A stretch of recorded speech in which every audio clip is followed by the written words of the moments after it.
All right, this is Block 11, Section 3, a discussion of labor and capital. We cannot study 20th century U.S. history without a pretty decent grounding in some basic economic terms: labor, capital, investment, capitalism, socialism, communism, progressivism.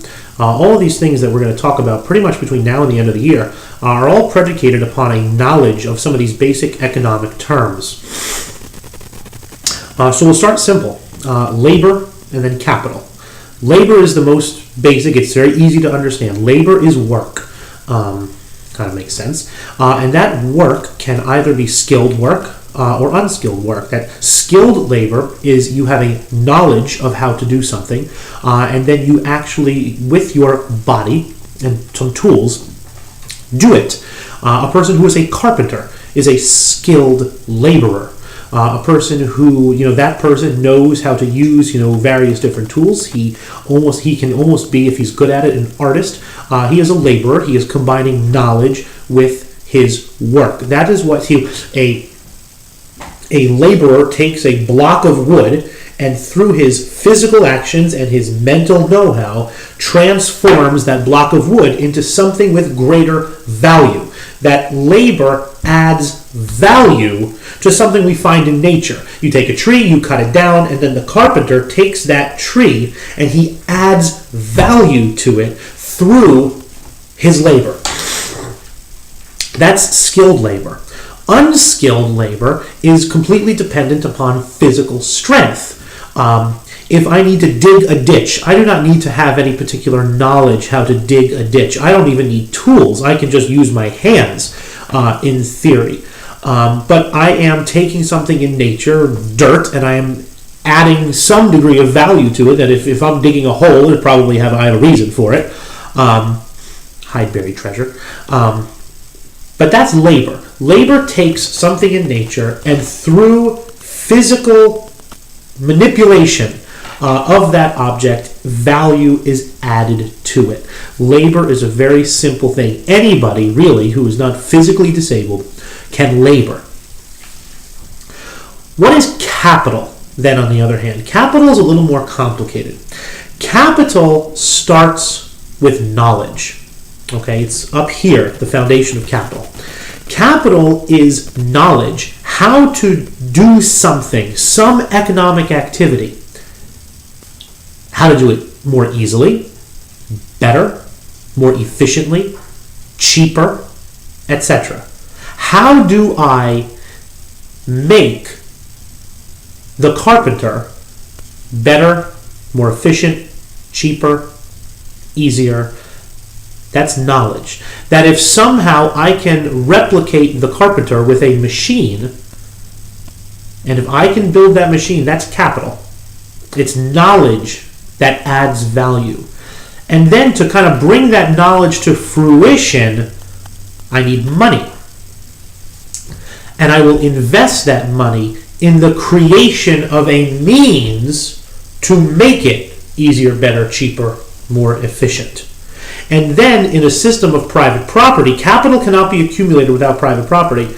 That method to improve something, that knowledge, is owned by me. If I come up with a better way to make a widget, the process to add more value to a widget, whether it makes it more valuable or if it's cheaper, more people can buy it, whether it's to produce it more efficiently, I can produce more widgets more cheaply, that process, that knowledge belongs to me. And the more knowledge and money to bring the knowledge into fruition that I accumulate, the more capital I create. And then I will take that money and reinvest it into my knowledge. Now, to kind of give a very basic description of this, let's all imagine that the bunch of us, all of us, the entire class, we're cavemen, okay, Ooga Booga. And we're all using our hands to dig in the earth and pull out little bitty pieces of metal. Shapeless, just pieces of metal that are laying there, in the earth. And for years and years and years, here we go. We're digging in the earth. It's dirty. It's messy. We all get broken fingers and chipped nails and all things like that. And then we are all laborers. We are adding value. We are, taking something out of the earth that is valuable, and we're hitting people on the head with it, or tying it to the ends of sticks and bopping buffalo on the head with it, whatever. One day, I go back to my cave with the little chunks of metal that I've collected today, and I drop one of them in the fire. And I find out that if I throw the metal in the fire, it melts, and then when the fire goes out, the metal has turned into a different shape.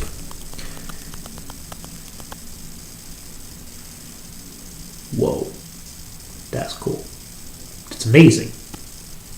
And I keep this knowledge kind of, a little bit secret. I don't want anybody to be pissed at me for having this kind of cool new knowledge. But, the next day I go home, I go out of the field, I pull everything out of the ground, my metal with my hands, I go home, I put it in the fire, and then when it's hot, I kind of pour it onto a leaf. It cools, and holy crapamunga, I've invented the shovel. The next day I go out to the little pit, and I have a tool that used my knowledge. Now all of a sudden I have capital. I have knowledge. And now, since nobody else knows the secret, I'm going to turn out to be the head of this little group of cavemen. I guarantee you real quick that if I like you, I'll give you one of those shovels. If I don't like you, I might take one of those shovels away from you. But all of a sudden, we are a group of cavemen. Now that all of us have shovels, maybe I don't feel like digging stuff out of the ground anymore. I'm going to sit on top of the cave, and you're all going to dig for me.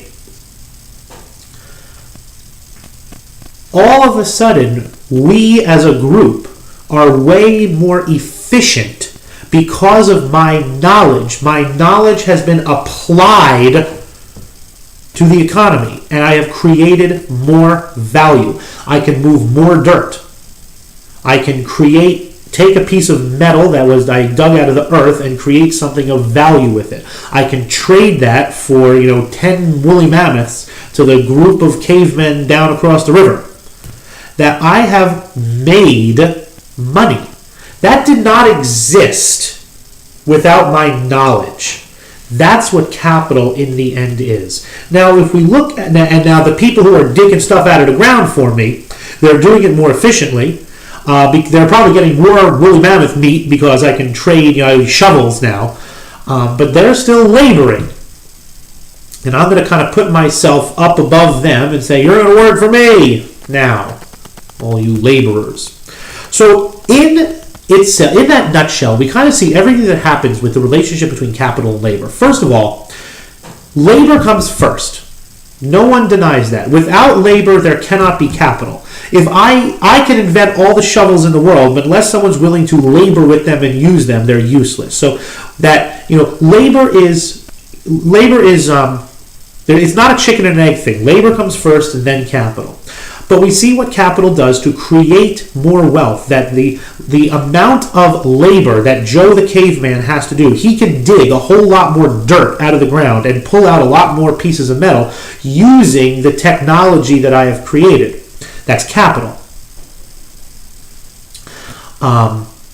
We can see the jealousy that it's going to kind of create, with all of my laborers down there, digging with my shovels, metal out of the earth. And we also see the wealth that's going to be created for me, but also for everybody else. That the wealth kind of comes directly to me, but the fact that everyone else gets woolly mammoth because I trade the shovels, and maybe we're going to get some beads, and maybe we're going to get some better spears because now I have something to trade. And the people that are kind of running the trading, they're going to also benefit, obviously, from my accumulation of capital.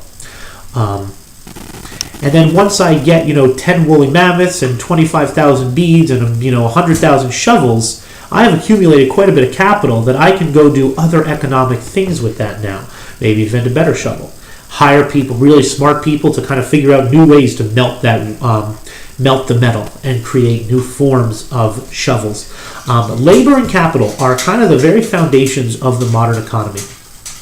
Labor is work, either with skills, with knowledge, or without. And capital is that knowledge. Henry Ford made hundreds of millions of dollars, but he was the one with the knowledge to create the moving assembly line. That all the stuff was there. The raw materials were there, the labor was there, but it took that spark of genius to turn that stuff into something with more value. And that is what labor and capital are. We can think that they both need each other. That the laborer does not make any more money than he did ever in history without capital. But without labor, capital has nobody to do the work. So they are mutually dependent on each other. We see where social controversy and social jealousy is going to come in, where wealth is going to come in, where poverty is going to come in. If I need fewer people, for example, to dig stuff out of the ground, then people might be unemployed.